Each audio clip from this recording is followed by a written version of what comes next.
कार्यक्रम के पुण्यार्जक हैं श्री कंवरलाल जी महावीर प्रसाद जी, पाटनी, मदनगंज, किशनगढ़, राजस्थान।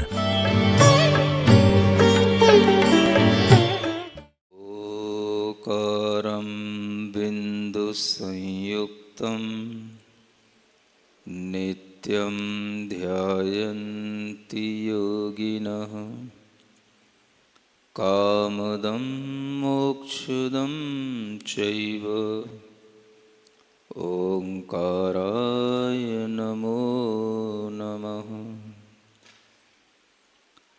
एक गहरी श्वास ऊपर की ओर लें। अपने माथे पर सफेद रंग का अरहम चिंतन में लाएं। वाचकं परमेष्ठिनः सिद्धचक्रस्य सद्बीजं सर्वतः प्रणमाम्यहम्।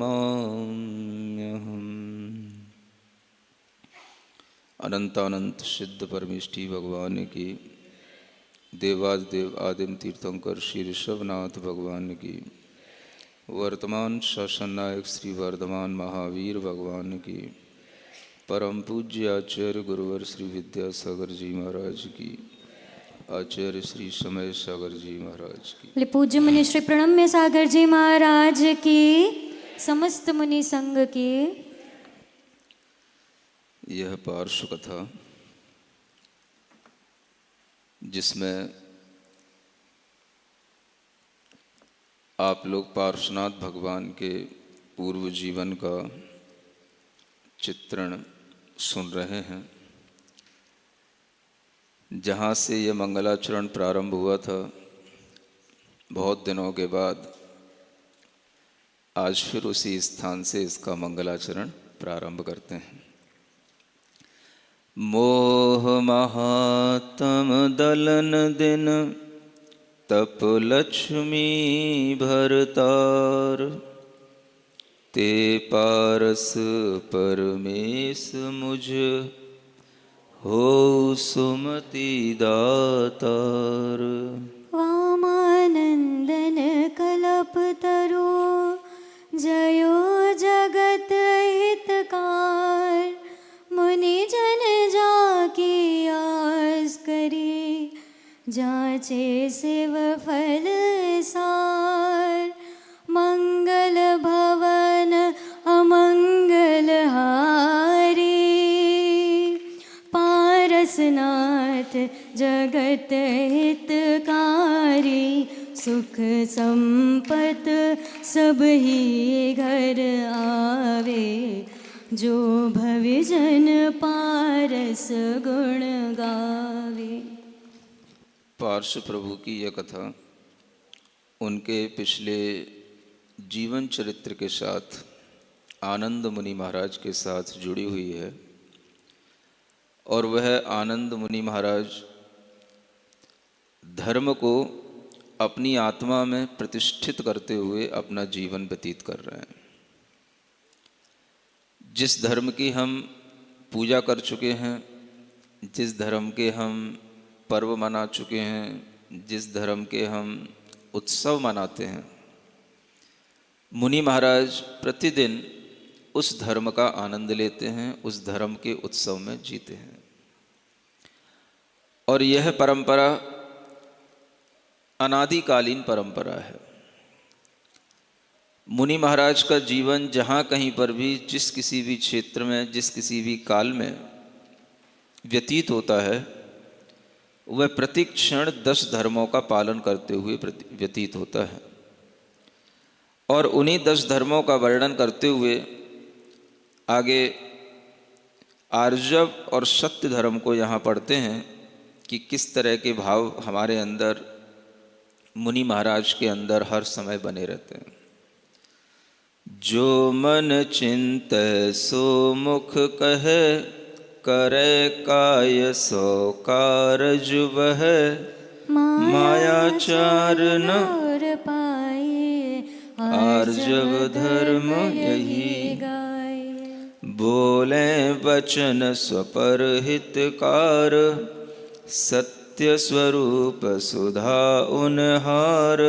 मिथ्या वचन कहे नहीं भूल, सोई सत्य धर्म तरुमूल। यह उन आनंद मुनि महाराज के अंदर चलने वाले धर्म हैं, जो वह हर समय पर इन धर्मों को धारण किए हुए रहते हैं। क्षमा और मार्दव की बात हमने सुन ली थी, आज ऋजुता और सत्य की बात भी थोड़ा सा सुन लेते हैं। सुनेंगे आप लोग? मन तो होगा नहीं आपका, क्योंकि पहले हम 10 धर्म सुन चुके हैं, अब बार बार क्या सुनाना महाराज।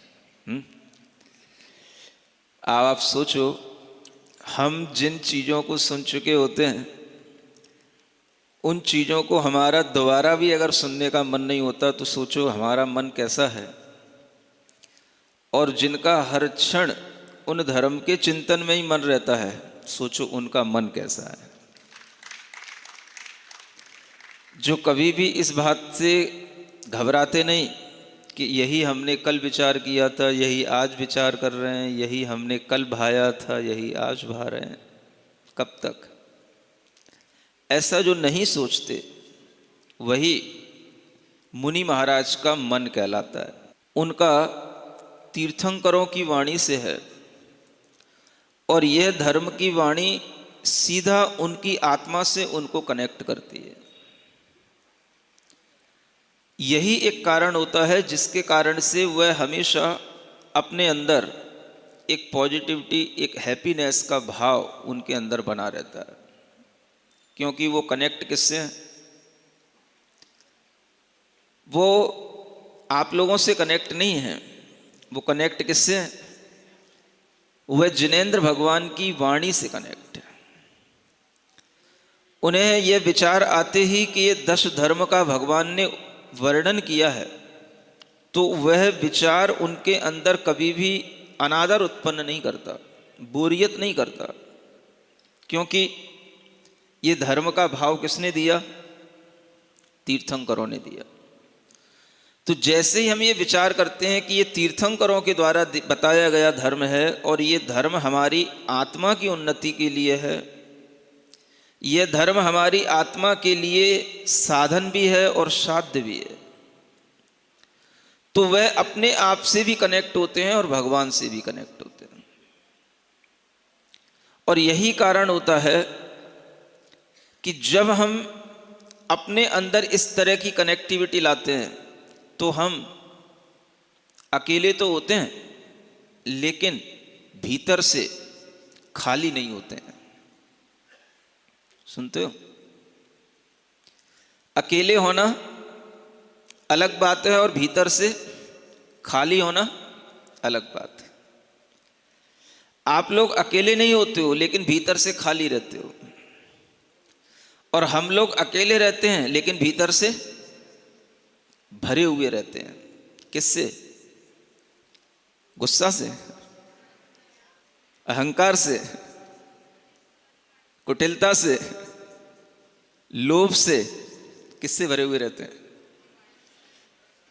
इन्हीं के विपरीत बातों से, क्षमा से, मृदुता से, ऋजुता से, सुचिता से, इनसे हम लोग भरे हुए रहते हैं। तो हम जब सबके बीच में होते हैं तब भी अपने आप में रहते हैं, तब भी इसी तरह से भीतर से भरे हुए महसूस करते हैं।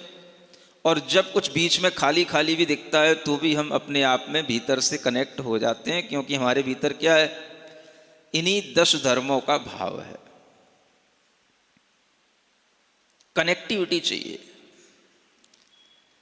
हर किसी व्यक्ति को एक दूसरे के साथ कनेक्टिव होने का आजकल एक भाव रहता है, और हर कोई व्यक्ति ये देख रहा है कि हम किससे कनेक्ट हैं। जहां आपकी कनेक्टिविटी बनेगी, वहां से ही आपको कुछ ना कुछ पॉजिटिव या नेगेटिव आपके लिए इमोशंस आएंगे। ये कनेक्शन अपने आप में एक बड़ी चीज होती है। आप देखते हैं कि जब हम यहां आए थे उस समय पर लोग कनेक्ट भी थे और कलेक्ट भी थे। सुन रहे हो? अब वो कनेक्टिविटी बढ़ती रही, कलेक्टिविटी बढ़ती जा रही थी। सुन रहे हो? फिर थोड़ा सा क्या हुआ, सोचा चलो जहां जहां पर लोग और ज्यादा कनेक्ट नहीं है उनको भी कनेक्ट करते हैं। तो यहां से उठे, अपन चले, अलग अलग कॉलोनियों में पहुंचे और सबको ले जा करके SMS स्टेडियम में जा करके कलेक्ट कर दिया। तो आपने देखा वहां पर कलेक्टिविटी भी थी और कनेक्टिविटी भी थी। जब कोई आदमी एक बड़ा कार्यक्रम कर लेता है तो सामान्य से गृहस्थों के अंदर आ जाता है, भाई अब तो हो गया, बड़ा उत्सव हो गया, अब तो वी आर फ्री। तो ऐसा ही कुछ जब हम ऊपर से इस तरह से बढ़ते बढ़ते बढ़ते बढ़ते फिर अब अपने वापस स्थान पर आ गए, तो क्या हो गया, लोग कनेक्ट भी हुए, कलेक्ट भी हुए, लेकिन सब अपनी अपनी जगह पर कलेक्ट होकर के कनेक्ट महसूस करते रहे। और अब अपन फिर उसी स्थान पर आ गए जहां से अपन ने ये पूरी की पूरी कनेक्टिविटी का सिस्टम शुरू किया था। आज हम भले ही देख रहे हैं कि अगर हमारे अंदर कनेक्टिविटी बनी रहती है तो वह हम कहीं ना कहीं उसको अपने आप में उस मास को कलेक्ट कर लेते हैं। और वह कनेक्टिविटी लोग इसलिए छोड़ देते हैं कि वह ये देखते हैं कि जैसे कोई एक बड़ा उत्सव हो जाता है तो उसके बाद में फिर वो रेस्ट के मूड में आ जाते हैं। ये किसका मूड होता है? ये गृहस्थों का मूड होता है।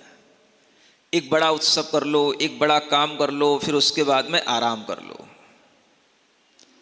तो काम के बाद आराम चाहिए, ये आपकी थिंकिंग में बना रहता है।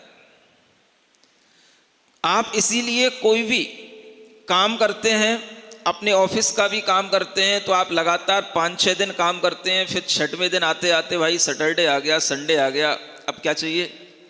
आराम चाहिए। ये आपकी थिंकिंग में चलता रहता है। काम के बाद आराम, काम के बाद आराम, ये आपकी थिंकिंग में चलता रहता है। इसलिए हर गृहस्थ अपने घर का काम हो, समाज का काम हो, धर्म का काम हो, काम कर लेगा, लेकिन काम करने के बाद क्या चाहता है? थोड़ा आराम चाहता है। वो लगातार एक ही काम में जुड़ा हुआ चाहे भी तो नहीं कर पाता, और कभी कभी उसके मन में भी इस तरह का विचार आता रहता है कि भाई अब हो गया। तो वह इस तरह के विचार के साथ में जब आ जाता है तो उस समय पर उसके अंदर फिर आराम का भाव ज्यादा आ जाता है। लेकिन मुनि महाराज न कभी काम करते हैं और न कभी आराम करते हैं। वो तो हमेशा धर्म ध्यान में विश्राम करते हैं। किसमें? धर्म ध्यान में। वह कोई बड़ा भी काम कर लेंगे तो भी अलग से आराम करने नहीं बैठेंगे, और कोई छोटा भी काम करते रहेंगे तो भी अलग से उन्हें आराम की जरूरत। हर काम क्या होता है?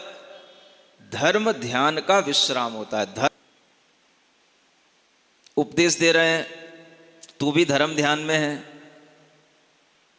आहारचर्या कर रहे हैं तो भी धर्म ध्यान में है, एक जगह पर बैठ कर के कथा चल रही है तो भी धर्म ध्यान में है, अलग अलग जगहों पर अलग अलग कॉलोनी में जाकर के अलग अलग लोगों के लिए भी कुछ उपदेश हो गए तो वो भी धर्म ध्यान में है, आगे आने वाले जो भी कार्यक्रम है वो सब धर्म ध्यान में है। तो श्रावक का मूड धर्म ध्यान का नहीं होता। श्रावक का मूड कैसा होता है? श्रावक को हर काम काम दिखाई देता है। घर से आ रहे हैं, रोजाना प्रवचन सुनने आना है, तो उन्हें वो धर्म ध्यान नहीं दिखता, वो क्या दिखता है? काम दिखता है। जब काम दिखेगा तो आराम की बात आएगी। आपकी थिंकिंग बता रहा हूं मैं। अगर आप धर्म ध्यान देखोगे तो आराम की जरूरत नहीं पड़ेगी। भाई धर्म ध्यान में आराम का कहीं कोई स्थान नहीं है। धर्म ध्यान खुद में अपने आप में आराम की चीज है। धर्म ध्यान करो, आराम से रहो। काम करोगे तो आराम की अलग से जरूरत पड़ेगी। तो मुझे ऐसा लगता है कि श्रावक कई बार धर्म के कामों को भी काम समझता है। कोई पर्व आ गए तो एक बड़ा काम हो गया, फिर आराम।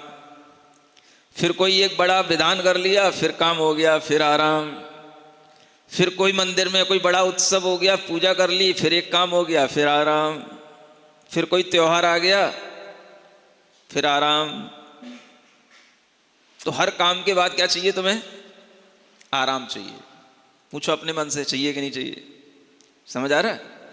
ये जो हमारी मेंटेलिटी बन गई, किस कारण से? जो हम जॉब की मेंटेलिटी में रहते हैं, या बिजनेस में भी एक ना एक दिन छुट्टी का बना के रखते हैं ना। कहीं मार्केट संडे को बंद होता है, कहीं मंडे को बंद होता है, कहीं ना कहीं एक ना एक दिन तो हम छुट्टी का निकालते ही ना। Sunday is holiday. ये तो सरकारी एक तरह से सेक्टर की बात हो गई। लेकिन हमारा अपना अपना जो बिजनेस है वो भी कभी ना कभी हम उसको छोड़ते हैं, क्योंकि वो हमारा काम होता है। तो जिस जिस चीज को हम काम के रूप में देखेंगे, वहां से हमें फिर थोड़ा सा डिटैच होना पड़ेगा। कनेक्ट होकर के हम काम की तरह कनेक्ट हो रहे हैं, कलेक्ट हो रहे हैं, तो फिर हम उस काम को छोड़ करके फिर उससे हटेंगे भी। किसके लिए? आराम के लिए। लेकिन मुनि महाराज कभी भी अपने जीवन में किन्हीं भी तरह के प्रोग्राम्स को, चाहे वो बड़े हों, किसी भी लेवल के हों, किसी भी लोगों के लिए हों, वो उसको एक काम की तरह नहीं देखते। वो किसकी तरह देखते हैं? धर्म ध्यान की तरह देखते हैं। ये एक बहुत बड़ा अंतर होता है मुनि महाराज की सोच में और आपकी सोच में। इसलिए उन्हें कभी ऐसा भाव नहीं आता, भाई अब तो बहुत हो गया। अब सोचो, बहुत कौन कर रहा है? तुम कर रहे हो कि मुनि महाराज कर रहे हैं? बहुत क्या कहाँ हो रहा है? आना जाना, ये प्रोग्राम वो प्रोग्राम, यहाँ से वहाँ, वहाँ से यहाँ, और रास्ते में भी सब प्रोग्राम तो होते ही रहे। कहीं टीनेजर्स के, कहीं ये अरम ध्यान के, ये सब प्रोग्राम तो होते ही रहे। तो कभी भी मुनि महाराज के मन में ये विचार तो नहीं आता कि भाई अब तो सब क्या करें, बंद करके 4 दिन के लिए आराम करें। और तुम करने भी नहीं दोगे। भले ही 4 आदमी होंगे, लेकिन वो आराम नहीं करने देंगे मुनि महाराज। समझ आ रहा है? ये भी आपके बिल्कुल चिंतन में है। तो मुनि महाराज के लिए आराम वाली चीज ना होती है, ना उन्हें उसकी जरूरत होती है। क्यों नहीं होती? क्योंकि वो प्रतिदिन जो अपने आवश्यक भी प्रतिदिन करते रहते हैं, प्रतिक्रमण, सामायिक, भक्ति आदि, इन सब के माध्यम से वह प्रतिदिन अपनी अंतर आत्मा में विश्राम करते हैं। इसी का नाम धर्म ध्यान है। समझ आ रहा है? थकान किससे दूर होती है आपकी? सोने से। और मुनि महाराज की थकान किससे दूर होती है? प्रतिक्रमण, सामायिक, स्वाध्याय, इससे दूर होती है। सुनते हो कि नहीं? अपने सामने मुनि महाराज को देखते हो, उनके आसपास रहते हो, उनको घेरे रखते हो, घेरे हुए उनको बिल्कुल बिठा करके रखते हो। लेकिन मुनि महाराज को अगर विश्राम मिलता है तो कब मिलता है? जब तुम आकर के घेर के खड़े हो जाते हो, तब तो उन्हें सिर दर्द होता है। समझ आ रहा है? तुमसे बात करेंगे अलग से तो सिर दर्द होता है। इसलिए फ्रेशनेस कब आती है? जब स्वाध्याय करते हैं। समझ आ रहा है? स्वाध्याय नहीं करें तो दिन भर ये आ रहा है, वो जा रहा है, ये आ रहा है, वो जा रहा है। जब उपदेश होता है, स्वाध्याय होता है, तो यही मुनि महाराज के लिए बिल्कुल फ्री का टाइम होता है। फ्रेशनेस इसी में आती है। समझ आ रहा है? तो मुनि महाराज को अलग से कभी भी काम के छोड़ करके आराम की जरूरत क्यों नहीं पड़ती? क्योंकि वो धर्म जिससे वो अपने आप को कनेक्ट किए हैं, उसी में वह आराम करते हैं। ऋजुता का भाव मन में कोई वक्र चिंतन न करते हुए केवल जो है जो मन में चिंतन आया और वही चिंतन उन्होंने जो उपदेश का समय आया उसमें सुना दिया। क्या सुना? ये उनकी सरलता का भाव है। भाई रख के क्या करेंगे? मन में होए सो वचन उचरिए, है ना, वचन होए सो काय सो करिए। तो मुनि महाराज के मन में जो विचार आया वो उन्होंने आपके लिए सामने रख दिया, आपके लिए भी चिंतन हो गया और उसी के माध्यम से वह अपनी एक्टिविटी को आगे बढ़ाते हैं। तो उनके मन में ऋजुता का भाव भी बना रहता है और कभी भी उनके मन में किसी का भी अहित करने वाला भाव या उनकी कोई भी वाणी नहीं होती, इसलिए उनके अंदर सत्य वचन का भाव भी निरंतर बना रहता है। कितने ही लोग आकर के घेर के खड़े हो जाएं, अगर कोई पूछता है तो उसके लिए हितकारी बात ही उसके लिए कहने में आती है। अब आप सोचो कि जब जब आप मुनि महाराज से कुछ पूछोगे तो मुनि महाराज आपको कुछ ना कुछ आपके हित में होगा वही बोलेंगे। अगर उन्हें यह लग रहा है कि ये मेरी बोली हुई बात को नहीं कर पाएगा तो वो चुप हो जाते हैं। अगर उन्हें समझ में आता है कि हाँ ये मेरी बोली हुई बात को कर लेगा तो ही बोलेंगे हितकारी वचन। तो उनके लिए हमेशा सत्य बोलने में आता है, हितकारी वचन बोलने में आते हैं, इसलिए उनका सत्य धर्म से भी हमेशा नाता जुड़ा रहता है, सरलता के धर्म से भी नाता जुड़ा रहता है। और जहाँ पर सरलता होती है, जहाँ पर सत्यता होती है, वहाँ पर थकान होती ही नहीं है। चाहे बाहर से वह कितनी दौड़ धूप दिखाई दे, वह मुनि महाराज का मन हमेशा सरल होने के कारण से धर्म ध्यान में रहता है, आराम में रहता है। समझ रहे हो? मन कब थकता है? जब आप कुटिल चिंतन करो, हमारा चिंतन, हमारी बातें कोई दूसरा समझ ना पाए। ऐसा भी सोचते हो कभी? हम जो सोच रहे हैं वो दूसरा सोच ना पाए या समझ ना पाए, और हम जो सोच रहे हैं वो कहेंगे नहीं, लेकिन मन में कुटिल विचार करते हुए कुछ ना कुछ इस तरह से करते रहेंगे कि कोई दूसरा समझ ना ले, मेरी बातों से भी ना समझ ले, मेरी काय की क्रियाओं से भी ना समझ ले। तो इस कारण से जो आपके अंदर एक लोड आएगा, अलग अलग 3 दिशा में आपके योग डिस्ट्रीब्यूट होंगे। काय का योग कहीं चल रहा है, वचन का योग कहीं जा रहा है, मन का योग कहीं जा रहा है। समझ आ रहा है? चीजें 3 तरह से खिंचती हैं तब थकान आती है। आत्मा तो एक है, करने वाला एक है, 3 चीजें उसी से कनेक्ट हैं। आपकी स्पीच, आपके थॉट्स एंड आपकी डीड्स। वक्र चिंतन नहीं आता जो अपने मन में और वचन में और काय में कुछ अलग अलग विचार और चेष्टाएं नहीं करता, तो उसके अंदर थकान नहीं आती। ये आप करके देखना, कभी कभी सरल बनने की प्रैक्टिस करना। आज हम जो भी सोचेंगे वो हम अपने घर के लोगों से कह देंगे और वही हम करेंगे। ऐसा मन में करके देखना, सोच के देखना, आप देखना कितने हल्के रहोगे आप। क्योंकि आपके द्वारा जो चीजें आपके मन वचन काय से कनेक्ट हैं, वही चीजें अगर दूसरे के मन वचन काय से कनेक्ट होंगी तो आपके लिए हल्कापन रहेगा। और आप अपने लिए कुछ और कर रहे हो, दूसरे के लिए कुछ और कर रहे हो, तो एक खिंचाव आएगा और उसी के कारण से आपके अंदर एक भारीपन आएगा। तनाव और कोई चीज का नाम नहीं है। तनाव का मतलब क्या है? मन कहीं तन रहा है, वचन में कुछ और तन रहा है और काय में कुछ और तन रहा है। सुनते हो? तो तनाव आएगा। मान लो आप किसी कंपनी में काम कर रहे हो और एक बॉस के लिए आपको काम करना पड़ रहा है। बॉस ने कहा कि आपको ये काम और करना है, कुछ ओवरलोड हो गया। अब आप बॉस से मना भी नहीं कर पा रहे हो, क्या समझे? और काम भी आपको करके देना है और समय आपके पास में उस काम करने का है नहीं, या आपका मन काम करने का है नहीं। क्या सुना?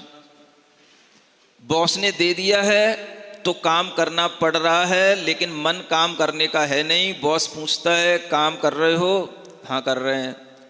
अच्छा लग रहा है? हाँ लग रहा है। तो बॉस से ये कहना पड़ता है, और भीतर काम करने का मन है नहीं, तो क्या होगा? सोचो, आप सोचो क्या होगा? तनाव और क्या चीज है? तनाव और कोई चीज नहीं है। तनाव मन वचन काय की चेष्टाएं अलग अलग होने से ही तनाव आता है। हाँ हाँ, हम आ गए हैं। मन वचन काय की चेष्टाएं होने से ही तनाव होता है, और कोई तनाव नहीं होता। अलग अलग चेष्टाएं होंगी, और जो हम कह रहे हैं वही मन में आ रहा है, जो मन में आ रहा है वही हम कह रहे हैं, वही हम कर रहे हैं, तो कोई तनाव नहीं होता। सुन रहे हो कि नहीं? कहीं भी देख लेना आप, चाहे ऑफिस में बैठ के काम करना हो, चाहे दुकान पर बैठ करके टाइम देना हो, या घर में बैठ करके टाइम देना हो। अगर आप दुकान पर बैठ करके टाइम दे रहे हो और आपको बैठाल दिया गया दुकान पर, और आपका मन लग रहा है कि भाई हम इस समय पर घर में होते तो ज़्यादा अच्छा होता है, वहाँ पर हम ये बोल रहे होते, ये बच्चों के लिए टाइम दे रहे होते, और अभी हमें यहाँ दुकान पर बैठना पड़ रहा है, तो आप क्या होगा? तनाव किसका नाम है? पहले तो समझ लो। जिसका केवल फोन पे बात करने से काम नहीं चलती। लोकेशन पता कहाँ है? वीडियो कॉल के दिखा।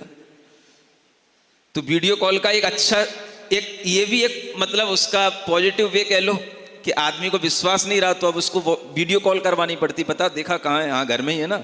हाँ तो घर का पिक्चर उसे पता है घर में क्या है, तो वो पता समझ लेता हाँ घर में ही है। नहीं समझ में आ रहा? ये अगर खिंचाव रहता है तो क्या होगा इससे? इसी से टेंशन आती है। सरलता का मतलब क्या? जहां मन वचन काय की चेष्टाओं में कोई खिंचाव नहीं, जहां हम हैं वहीं पर पूर्ण हैं, हमें दूसरी जगह की फिक्र नहीं। यही हमारे लिए सरलता है। और इसी तरह से जब हम उस स्थान के अनुरूप वचन बोलते हैं तो वही हमारे सत्य वचन होते हैं, वही हमारे लिए हितकर होते हैं। तो मुनि महाराज हमेशा अपने आप को ऐसे धर्म से कनेक्ट रखते हैं, सरलता का धर्म, सत्यता का धर्म, और इसी धर्म से कनेक्ट होने के कारण से वह हमेशा भीतर से धर्म से भरे हुए रहते हैं। इसलिए अगर कोई लोग उनके सामने हो या ना हो, उन्हें कभी ऐसा नहीं लगता कि भाई लोग कम हैं तो भीतर से कुछ खाली खाली लग रहा हो, एम्प्टीनेस आ गई भीतर से, सैडनेस आ गई। उन्हें नहीं लगता। क्यों नहीं लगता? वो किससे भरे हुए हैं? किससे भरे हुए हैं? धर्म से, धर्म के भावों से भरे हुए हैं। आपको लगने लग जाएगा, मानो कि आपके पास में 4 लोग बैठे हैं और आपके पीछे कोई ना बैठा हो, तो आपको खालीपन लग जाएगा। नहीं समझ में आ रहा है? लोग पीछे भी देखते रहते हैं, बोले कहीं सबसे पीछे हम ही तो नहीं बैठे हैं, हमारे पीछे भी कोई बैठा है कि नहीं बैठा है। एक मुनि महाराज 4 लोगों को प्रवचन सुना सकते हैं, लेकिन 4 लोग मिलकर के अगर प्रवचन सुन रहे होंगे तो सोचेंगे भाई आज हम ही को क्यों सुनना पड़ रहा है। नहीं समझ में आ रहा है? जिन्हें ये देखने की आदत पड़ गई कि इस जगह पर पहले 400 लोग रहते थे, अब उन्हें अगर उस जगह पर कहीं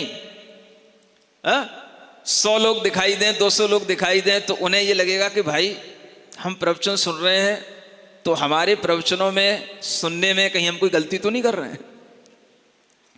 ये कौन सोचेगा? बोलो, सोचते हो कि नहीं सोचते हो? और मुनि महाराज जिस भाव से वह 400 लोगों में, 4000 लोगों में सुनाते हैं, उसी भाव में वह 100 लोगों में और 40 लोगों में भी सुना सकते हैं। क्योंकि उनका भाव क्या है? अपने वचनों से अगर किसी का हित हो रहा है तो हमें उस हित करने के भाव के साथ में बोलना है। तो हमारा परपच केवल इतना ही है, किसी का हित हो। और वो हित क्या है? धर्म ध्यान हो। जितनी देर आप सुन रहे हैं उतनी देर आप अगर धर्म ध्यान में हैं तो आपको यहां बैठे बैठे बिल्कुल टेंशन लेस हो जाओगे, आराम मिलेगा। सुनते हो? लेकिन अगर आपने इसको काम बना लिया तो फिर आपको आराम की जरूरत पड़ जाएगी। मुझे ऐसा लगता है जो वास्तविक श्रोता होते हैं वो इसी तरह से इसी समय पर देखने को मिल सकते हैं। जो अच्छे श्रोता होते हैं, हाँ, ये काम वाले लोग नहीं है, ये धर्म ध्यान करने वाले लोग हैं। इन्होंने धर्म को काम नहीं बनाया, धर्म को ध्यान का विषय बनाया। जब हम धर्म ध्यान करते हैं तो हमारे अंदर अपने आप आगे आगे धर्म ध्यान करने का और मन बनता हुआ चला जाता है, और वही धर्म ध्यान करने के लिए आपके पास नित्य नए अवसर भी आते रहते हैं, अलग अलग तरह से धर्म ध्यान करने के लिए। आगे के दिनों में आपके बच्चों के लिए अच्छे कार्यक्रम होने वाले हैं। जो बच्चे आपके 12th के आगे कॉम्पिटिटिव एग्ज़ाम क्लियर करके कुछ अच्छा बन गए हैं, चाहे उन्हें बने हुए 1 साल बीता हो चाहे 2 साल बीते हो, तो भी वह बच्चे, चाहे वो CA हो चाहे IITN हो, कोई भी हो, या किसी स्पोर्ट्स में भी किसी भी तरह का कोई मेडल जीते हो, उनके लिए भी एक अच्छा मोटिवेशन का एक प्रोग्राम हो रहा है। अब लोग कहते हैं कि महाराज हम अपने बच्चे को आपके पास कब भेजें? तो जिस समय पर प्रोग्राम होते हैं, जिस समय पर कोई शिविर आयोजित होते हैं, जिस समय पर कोई वर्कशॉप होती है, उस समय तो आप भेजते नहीं, और फिर बाद में आप पूछते रहते हो कब भेजें। तो अलग से हम आपके बच्चे के लिए टाइम कहां से निकालेंगे? जिस 1 घंटे में 200 लोगों का फायदा हो सकता है, तो हम 1 घंटा आपके एक बच्चे पर क्यों खर्च करेंगे? क्या मैंने बिजनेस मैनेजमेंट मैंने नहीं सीखा क्या? हाँ, सोचो। तो आपके लिए यह विचार आना चाहिए कि जिस समय पर बच्चों के लिए इस तरह का कार्य चल रहा है, हम उस समय पर बच्चों के लिए भेजें। अगर मान लो बच्चा 2-3 साल हो गए हैं IIT हुए उसको करते हुए, क्लियर कर लिया है उसने, इसी साल पास नहीं हुआ है, फिर भी वह कनेक्ट होना चाहता है, काउंसलिंग उसके लिए अगर ज़्यादा इम्पोर्टेंट है, तो वह बच्चा भी 13 तारीख की दोपहर में जब सब बच्चों का एक पैनल के साथ में डिस्कशन होगा, तो वहाँ पर ऐसे बच्चे भी पहुँच सकते हैं जिन्हें कुछ उन पैनल से अलग कुछ सीखना हो और कोई डिस्कशन करना हो। उन बच्चों के लिए भी, उन बच्चों के साथ में जो पहले से आए हुए बच्चे होंगे वर्कशॉप में, उन सबके साथ मिलकर के भी उन बच्चों के लिए भी उस तरह से काउंसलिंग का एक प्रोग्राम हो सकता है। तो ये आपके ऊपर है कि आप अपने बच्चों को किधर डाइवर्ट कर रहे हैं। अपने अंदर ये धर्म ध्यान करने के लिए इस तरह की कनेक्टिविटी अगर हम बनाए रखते हैं, तो हम उस कनेक्टिविटी से ही उन बच्चों की अच्छी केयर कर सकते हैं। और अगर इस तरह की कनेक्टिविटी बच्चों के साथ नहीं बनती है, तो फिर उनकी हम केयर भी अच्छी नहीं कर पाते। केयर करने का तरीका क्या है? इस तरह से उन्हें कनेक्ट करना, कहां पर कौन से प्रोग्राम में समय पर पहुंचना, ये अगर उनके लिए हम कनेक्ट करा देते हैं, तो इसी का नाम समझ लेना चाहिए, आप उनके केयर टेकर हैं, आप उनकी केयर कर रहे हैं। बच्चों की केयर करने का मतलब और क्या? सही जगह पर उन्हें सही समय पर पहुंच जाना, यही उनकी सबसे अच्छी केयर करने का तरीका हो सकता है। और ये तरीके आपके सामने आ रहे हैं, और इन तरीकों से बच्चे लाभान्वित भी हो रहे हैं। अभी टीनेजर्स का जो शिविर लगा था, उसमें जिन बच्चों ने भी उसमें पार्टिसिपेंट बने थे और उसमें जिन्होंने भाग लिया था, उन सब बच्चों के अंदर एक अलग तरह का चेंज आया। ऐसे कई घर के उनके माता पिता हमसे आके बता चुके। बच्चों के अंदर अगर चेंज आता है तो वो तभी आता है जब वो अपने ग्रुप के साथ बैठते हैं।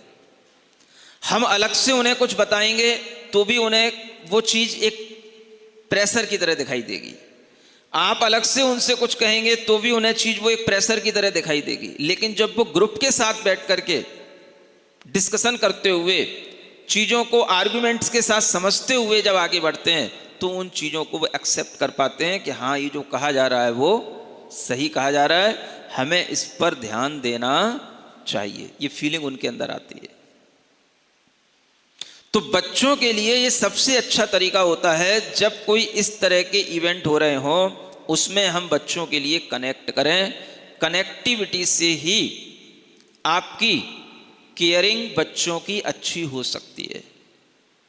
ये इसलिए साधन होते हैं।